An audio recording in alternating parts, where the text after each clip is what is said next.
morning. I'm Carlton Sharp, pastor of Faith Christian Center Church, right here in Beaumont, Texas.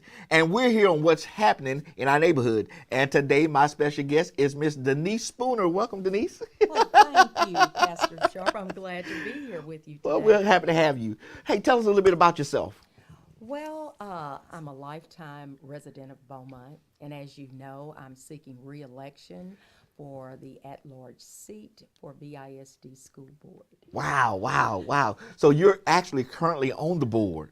Yes, I am. And one of the things I say, and I've said at forums, that it gives me great pride to know when our school board was taken over by the state, that I was one of the first that the Texas Education Agency Commissioner of Education placed me on that board to bring governance back to our city. Wow, that's good. That's good. So why is this election for our school board so critical right now?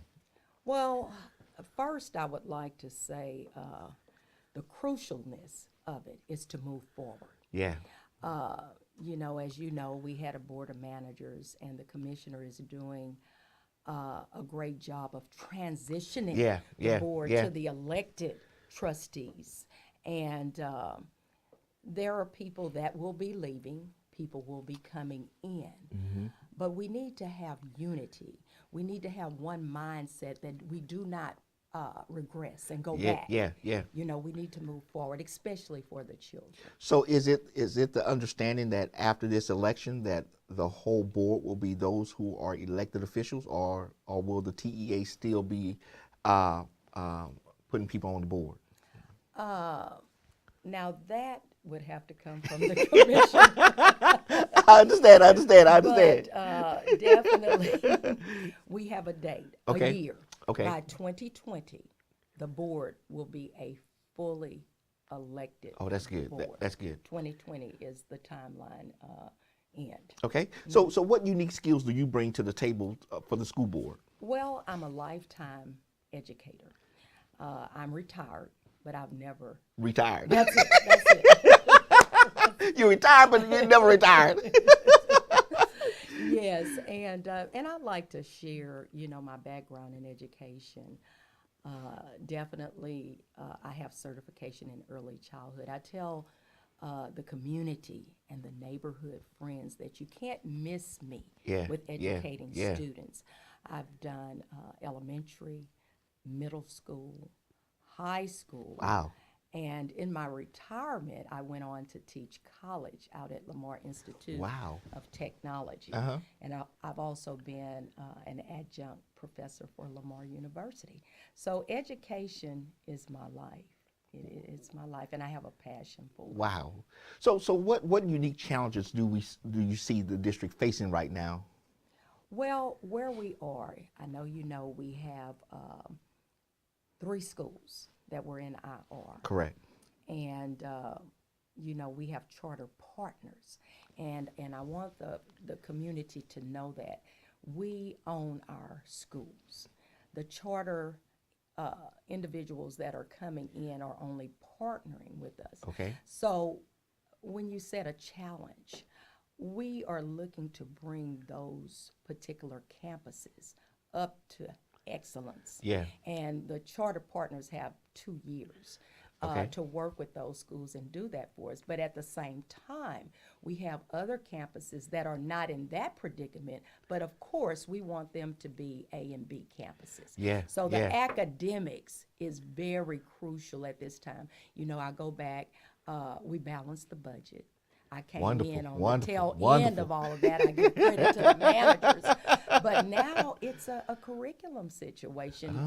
You know, we definitely want to teach, not teach to the test, but make sure our students are lifetime learners. Yes. So now what is the status of certified teachers in our district? Well, I don't have the exact numbers with me today, Pastor Sharp, but we are in dire need of more certified teachers. Yes. We do have a lot of subs in the district right now, but that's all over the state. There's a shortage. And we are looking at being on the board currently. We're looking at the budget. We're analyzing it, going in to see where we can find funds that we don't need in this particular function, etc. So we can pay more to get people to want to work for our district. And then we know with legislation, the Senate is coming in, you know, with a raise also. So are you suggesting that with the Senate bill passing, that might be additional money to the teachers, and then the district itself would increase? Yes, that's what we're looking at. We're looking at that. Now, it's not in ink yet. But definitely on the top of our list. That's good. That's really good. So what are you doing to promote the growth and development of our district? Well, I constantly recruit. That's good. That's good. Yeah. Well, you know, that's just an ongoing thing. That's good. You know, even with where we are, as Dr. Allen being a Lone Star finalist for the superintendency, we have jewels. That made me think of that. You know, I've heard a lot in the community about maybe we should have had an external search, but we are growing our own. Yeah. There are people all around us with talents that sometimes are underutilized. Yeah. So one of my main things when I'm out and about, and even encouraging young people to go into education, because we need teachers. So okay, so how's the campaign going? Well, you know, I love the Lord, and we have what we say. That's right. That's right.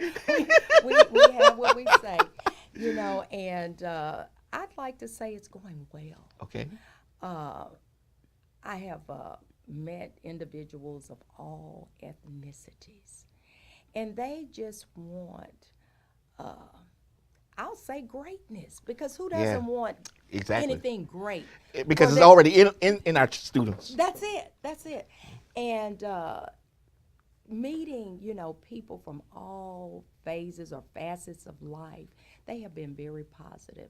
And so I pray that the vote goes that way, that they will put me back in there. Well, praise the Lord. To continue what we've already put in place. Now you're running for one of the at-large positions, right? Yes, I am. And so some people have a misunderstanding that they can select at least 2 people in the at-large position. So can you talk to us about that? Yes. On the ballot, if I'm not mistaken, it reads vote none, one, or 2. Correct. And that's what they can do.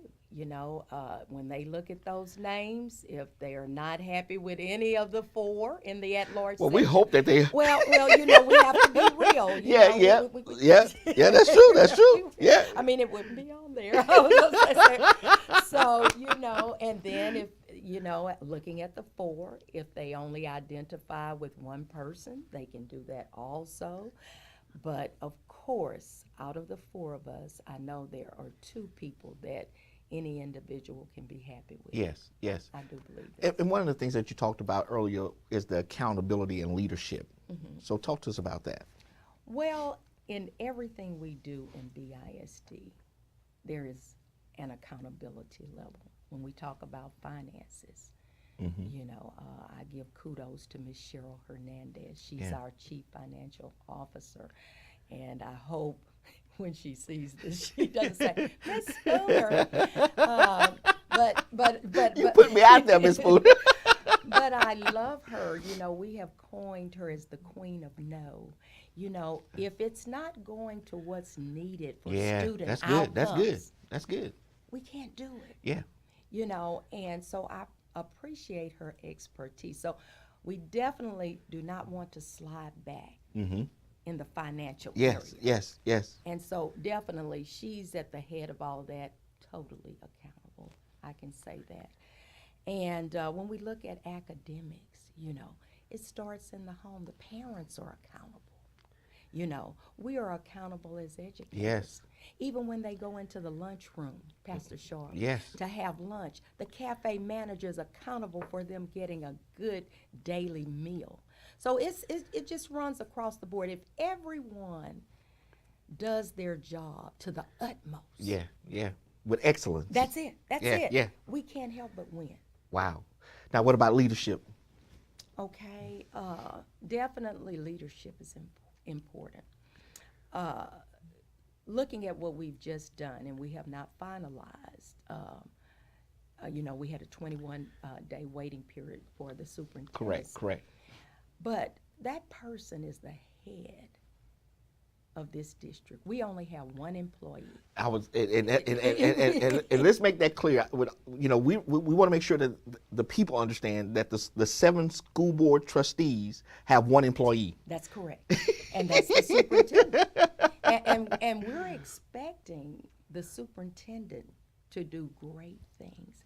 Back to leadership. Everyone that falls under the superintendent's umbrella, she's responsible for them. Right. And if things are not as such, then she being under our realm, then we are to let her know, well, we have to finalize that. I don't want to get into trouble. Yeah, but if she so happens to become the superintendent. I like that. After that 21-day period is over. She's so fantastic. I mean, it's just we call those things that be not as though they were. But go ahead, I'm sorry. But, leadership starts at the top and trickles down. And what that individual conveys or models, everyone else follows. Yeah. But the root word is lead. Yeah, lead. You have to lead. Yeah. And we don't need leadership that will follow. Yeah. We need true leadership. Yeah. Well, Ms. Spooner, if you look right there in the camera and in our closing remarks, what do you want to leave the people with today? I would like to say, once again, Pastor Sharp has touched on it numerous times in our conversation. When you vote, remember, leadership matters. It truly does. And your vote counts. And I'd like you to consider me, Denise Wallace-Spooner, as your next at-large Beaumont ISD trustee. Thank you. Well, listen, I want to thank Ms. Spooner for coming and joining us on What's Happening, and I want to thank you for joining us on What's Happening in our neighborhood, and we will see you next time on our broadcast.